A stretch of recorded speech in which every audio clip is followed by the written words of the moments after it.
Bonjour à tous, j'espère que vous allez bien et bienvenue dans cette nouvelle vidéo qui est un podcast tricot. J'ai 3 projets terminés à vous montrer et on terminera par 2 en cours. On commence tout de suite. Alors le premier projet terminé que j'ai à vous montrer, il s'agit d'un pull et c'est un basique de petite knit. C'est le Monday Sweater. Alors, je pense que vous le voyez, j'ai eu un petit désagrément avec le fil. Je vais vous en parler tout à l'heure. Tout d'abord, ce pull, c'est un pull qui est conçu pour être porté avec une aisance positive comprise entre 15 et 20 cm. Donc c'est un pull plutôt loose, oversize.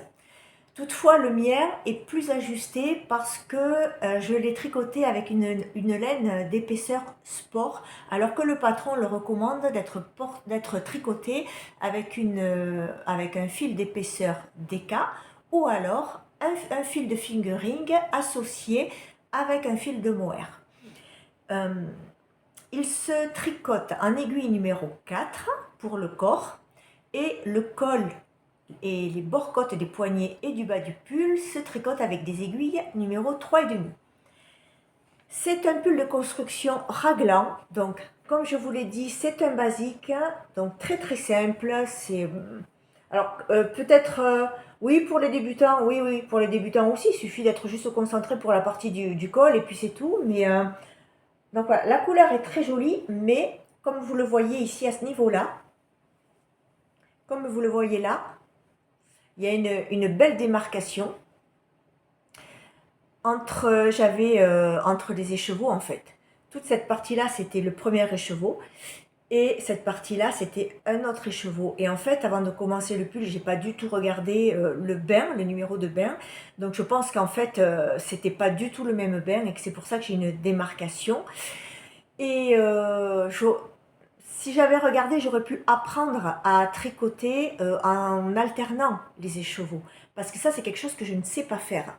Mais vous allez voir, ça m'est arrivé aussi sur un autre que je vais vous montrer tout à l'heure. Alors, ce pull, on commence par le col, qui est un col légèrement arrondi et c'est un col double. Alors, un col double, ça veut dire qu'on va venir tricoter sur un certain nombre de centimètres un col en bord-côte 1-1. Et ensuite, on va replier ce col-là et on va tricoter les mailles qui sont sur les aiguilles avec les mailles du rang de montage. C'est très facile, c'est pas compliqué du tout. La seule difficulté va résider vraiment dans l'alignement des côtes. Il faut que quand on les replie, elles soient vraiment bien droites et pour ça, il faut attraper sur le rang de montage la maille qui correspond à celle qu'on est en train de tricoter. Je l'ai réalisé une première fois et mon col était complètement de biais. Toutes les côtes étaient comme ça, penchées sur le côté. J'ai dû tout défaire et j'ai dû recommencer. Et pour m'aider, j'ai sur le rang de montage, sur chacune des mailles, j'ai mis un marqueur en poule. C'est un travail long à faire, un peu fastidieux aussi, mais donc j'ai perdu vraiment beaucoup de temps sur ce col-là, mais c'est pas grave parce qu'au final, c'est une astuce qui m'a beaucoup aidé puisque grâce à ça, la maille que je devais tricoter sur mon aiguille, je savais exactement où se trouvait la maille du rang de montage grâce à ce marqueur. Et ça m'a permis d'avoir un joli col avec des côtes bien droites. Voilà, je ne sais pas si vous allez voir. Ouais. Ensuite, on va arrondir légèrement l'encolure pour faire un petit col, mais c'est vraiment légèrement rond, et c'est pas un gros rond, c'est vraiment très léger. Et pour ça, on va faire des rangs raccourcis. Et je déteste faire les rangs raccourcis parce que je fais des trous à chaque fois. Et là, c'était quand hier, j'ai cherché des vidéos. J'ai trouvé une vidéo de la joueuse de pelote qui montre comment on fait des rangs raccourcis, une technique en fait, comment faire des rangs raccourcis sans avoir des trous. Et ça, j'avais pas pensé à regarder avant, donc je suis bien contente. Parce que pour le prochain pull, puisque je vais remonter un Monday Sweater, je vais pouvoir appliquer cette technique lors des rangs raccourcis et voir si effectivement, eh ben, les trous, eh ben, s'il n'y en a plus, quoi, tout simplement. Je ne vous ai pas montré la photo, donc voilà le Monday Sweater de Petite Knit. C'est un basique qui s'accorde avec beaucoup de pantalons, hein. Les jeans en tout cas, ça c'est sûr. Mais voilà, moi c'est un basique que j'aime beaucoup et c'est ce dont j'ai envie en ce moment. J'ai pas envie d'avoir des pulls hyper techniques.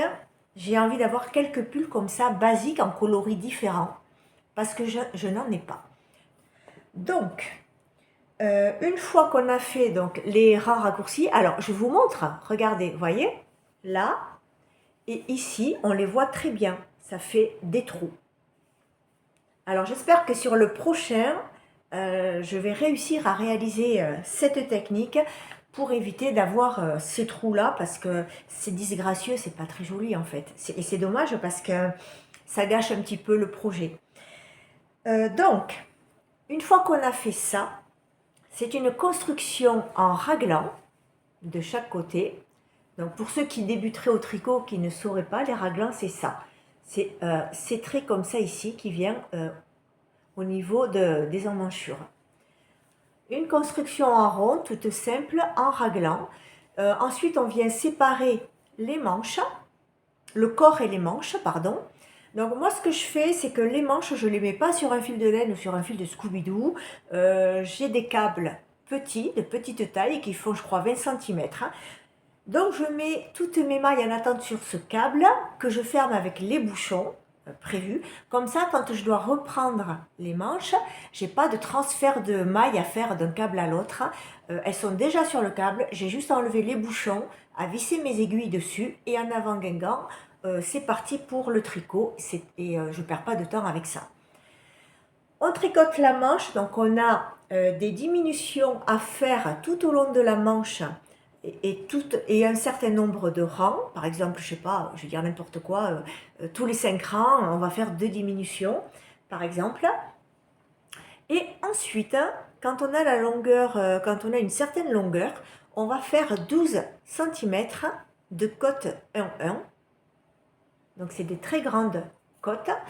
Et ensuite, on vient terminer par un rabattage tubulaire, c'est-à-dire un rabattage à l'italienne, c'est un rabattage à l'aiguille, mais avant ça, on va faire 2 rangs de préparation pour avoir un joli fini, tout simplement. Ça fait voilà, le rabattage tubulaire, c'est une finition quasi parfaite. C'est très propre.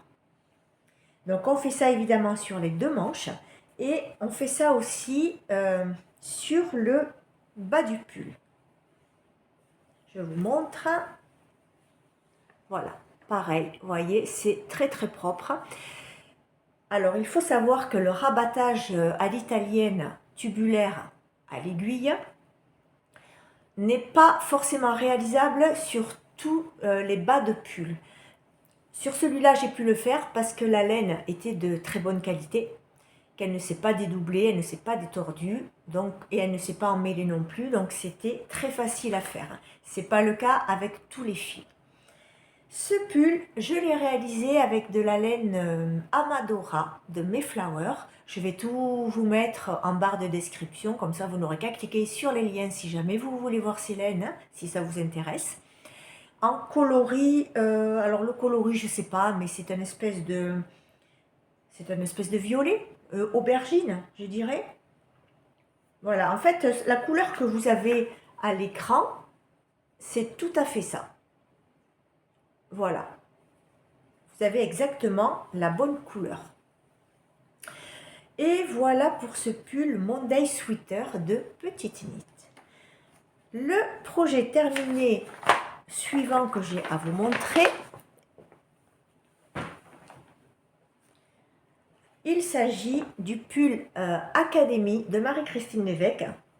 Alors, je vous montre. Excellent patron aussi.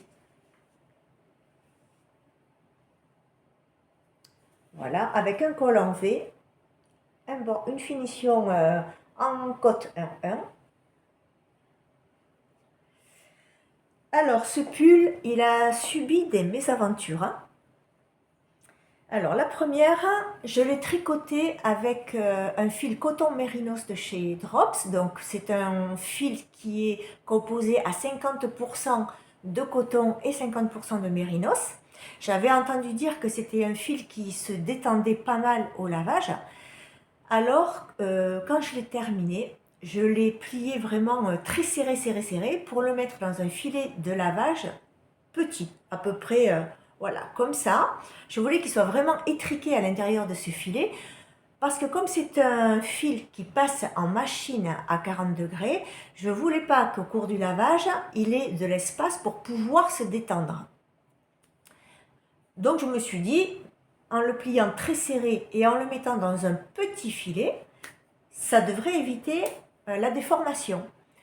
Eh bien en fait pas du tout, quand je l'ai sorti de la machine à laver, mon pull avait pris 2 tailles supplémentaires. C'est-à-dire que moi j'ai tricoté la taille XS et je me suis retrouvée avec une taille M.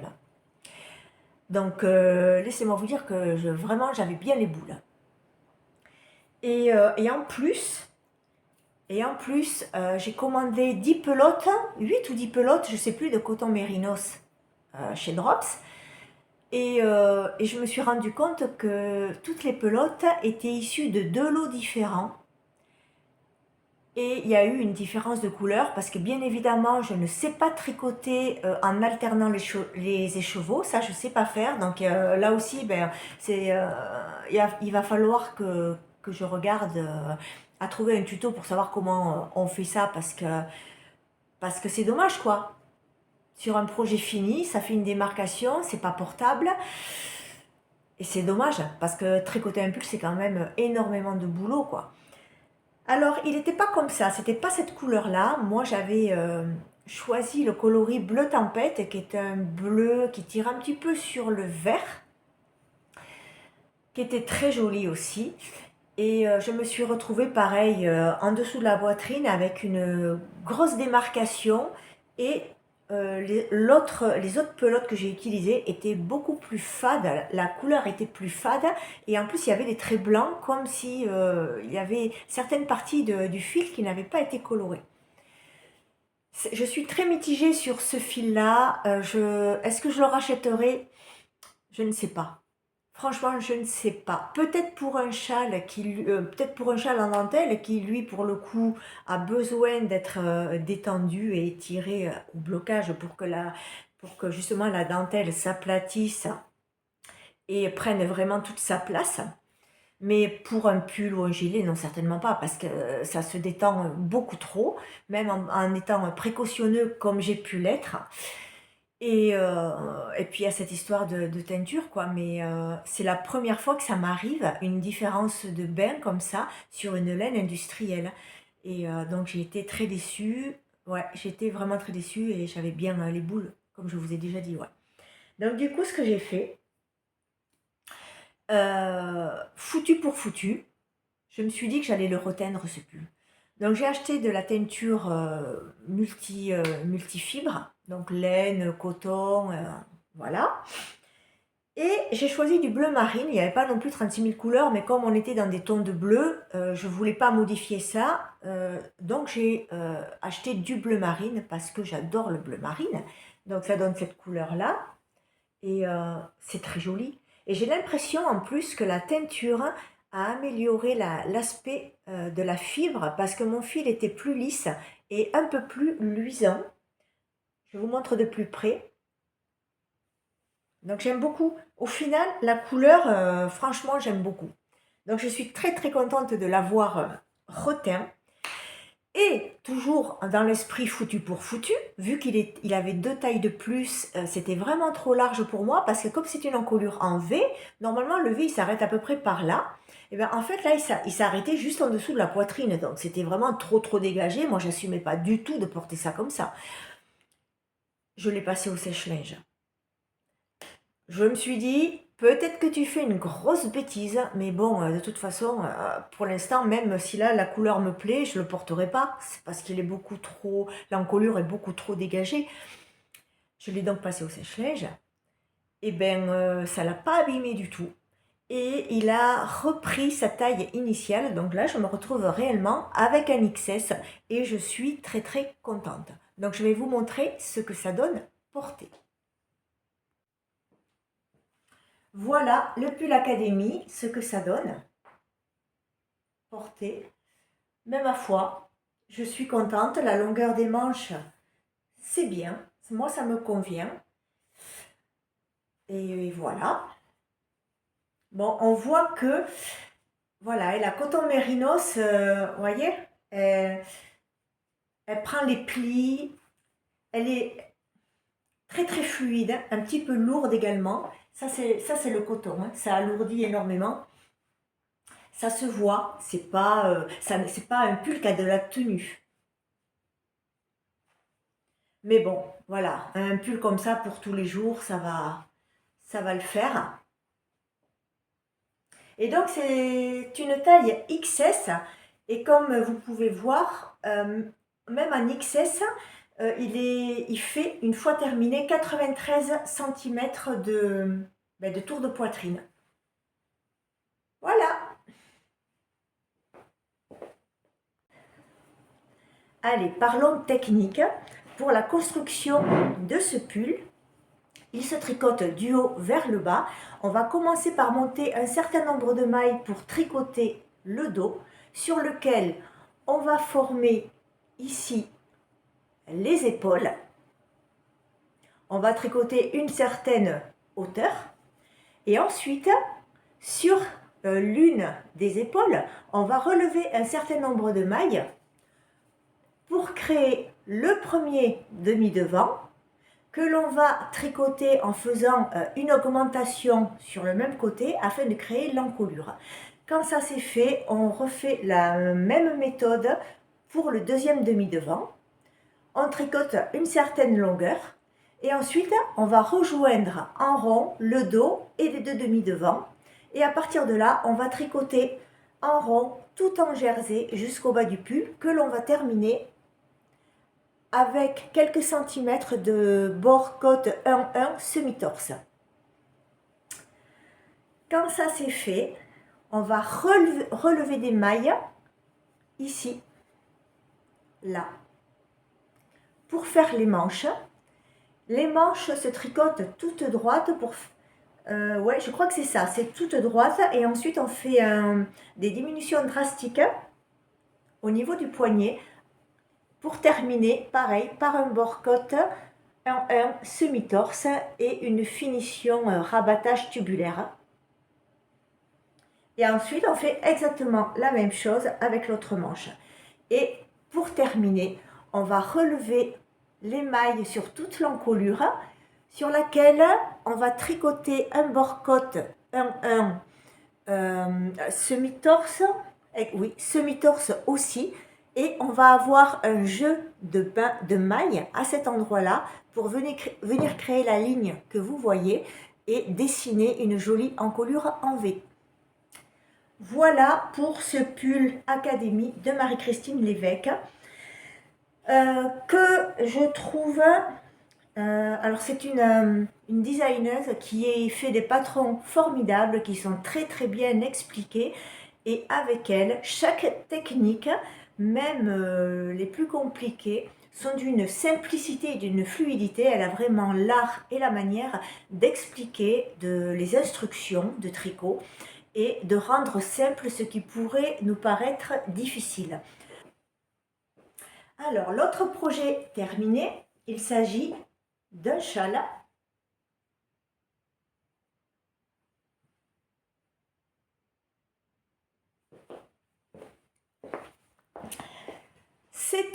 Au départ, je me suis inspirée d'un modèle de Stéphanie Mead qui, elle, tricote ce châle-là dans je crois, une fingering, il me semble. Et moi, c'est pas du tout ce que je voulais parce que c'est pas un châle que je vais porter autour du cou, mais plutôt de façon sur les épaules en fait. Quand, vous savez, des fois, il faut sortir précipitamment de la maison, on n'a pas le temps de se couvrir en plein hiver, voilà. Tout simplement, c'est ça, hop, hop, on le met, on va dehors, et puis c'est bon. Ou même des fois dedans, quand je tricote, j'ai froid l'hiver. Et ben voilà, ça, sur les épaules, je me suis même mis une petite, voilà, une petite épingle, comme ça, je peux le fermer à ce niveau-là. Ça me permet de ne pas avoir le châle qui tombe et de devoir le remettre en place toutes les 5 minutes. Donc, ce châle, je me suis inspirée d'un design de Stéphanie Maid, qui elle, donc je crois, le tricote en fingering. Et moi, bon, ben, comme c'est pas pour mettre autour du cou, c'est vraiment pour le porter à l'ancienne, posé sur les épaules. Et que j'avais une quantité pull de laine Charisma de Drops que je voulais écouler, mais pas dans un pull ou dans un gilet, parce que c'est une laine qui me gratte, que je ne supporte pas. Je me suis dit que j'allais me faire un gros châle épais, donc en fait j'ai pris la Charisma, je l'ai doublé, et j'ai tricoté ce châle avec des aiguilles numéro 7, et voilà. Et donc j'ai fait quelques modifications pour pas non plus avoir un châle qui soit démesurément grand, qui ait une longueur tout à fait correcte. Et j'ai tricoté ça jusqu'à épuisement de mes 8 pelotes que j'avais.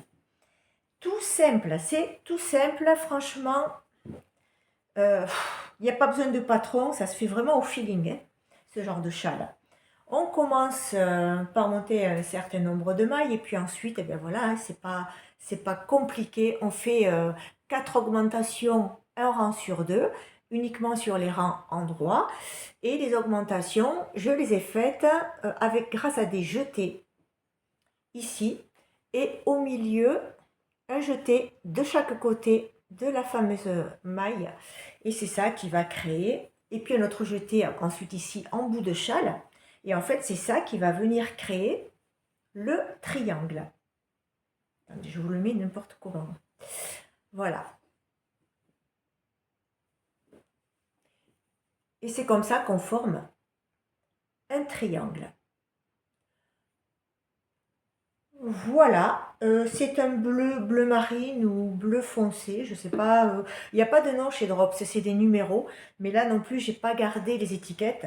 Il faudrait que je les garde parce que c'est quelque chose que je jette et pourtant, ça peut être intéressant de vous les montrer. Donc voilà, pour ce châle, j'ai rien de plus à dire. Donc on va passer aux encours. Les encours, pour l'instant, il n'y en a que 2. Mais je compte bien monter le pull Monday Sweater, soit ce soir, soit demain, ou soit au cours du week-end. Mais là, pour l'instant, les 2 encours que j'ai, alors il y a un châle.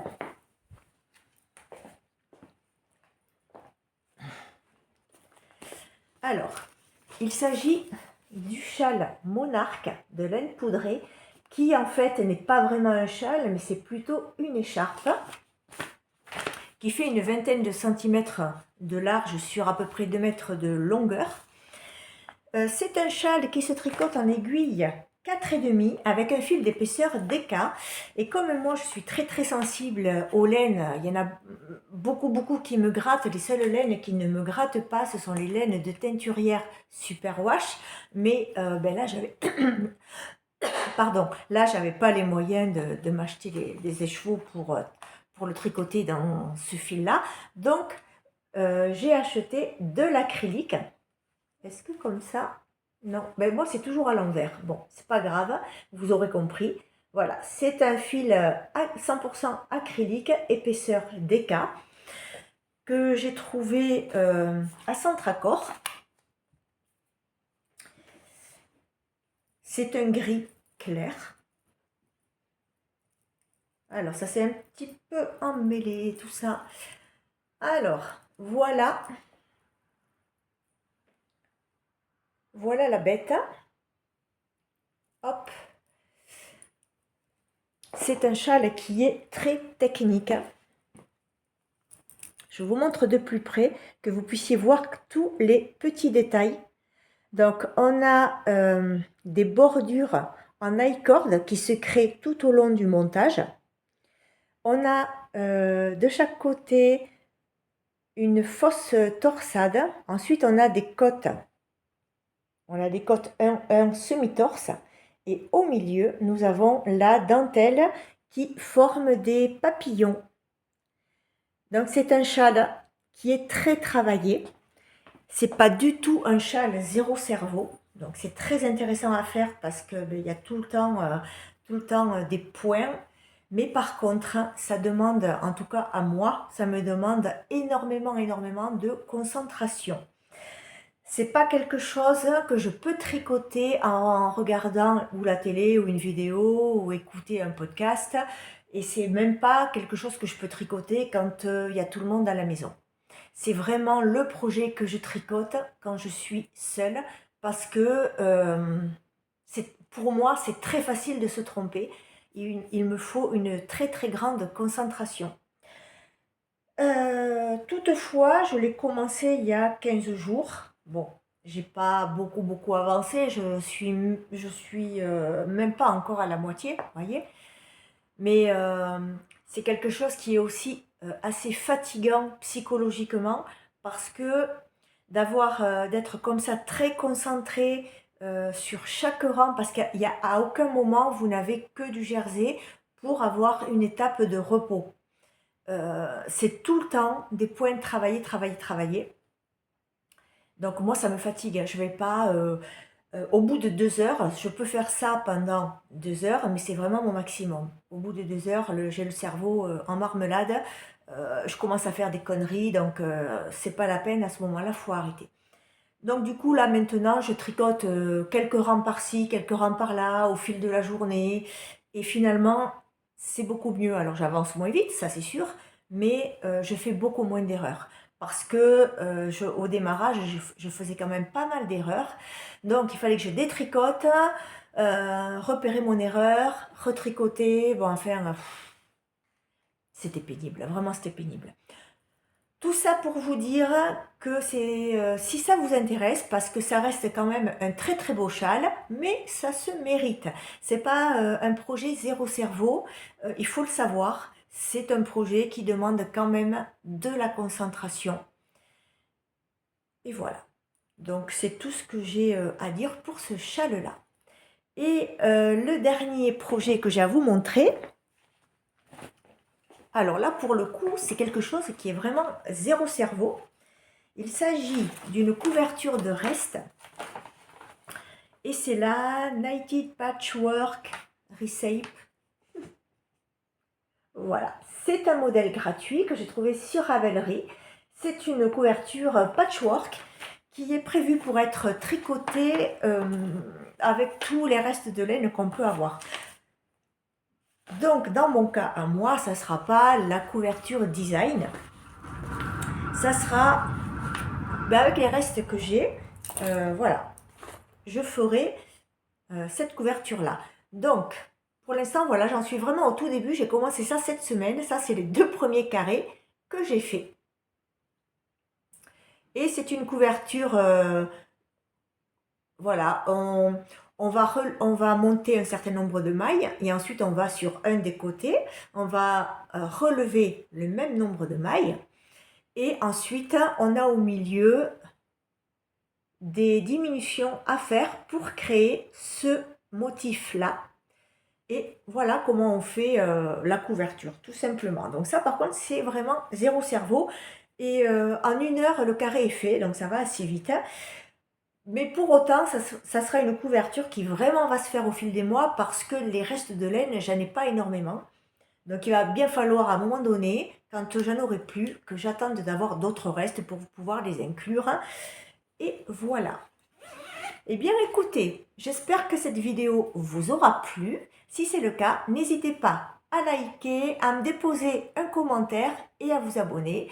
Et moi, je vous dis à la prochaine dans une autre vidéo. Je ne sais pas si ça sera du tricot ou de la couture. On verra bien au fil de mes inspirations. Allez, ciao!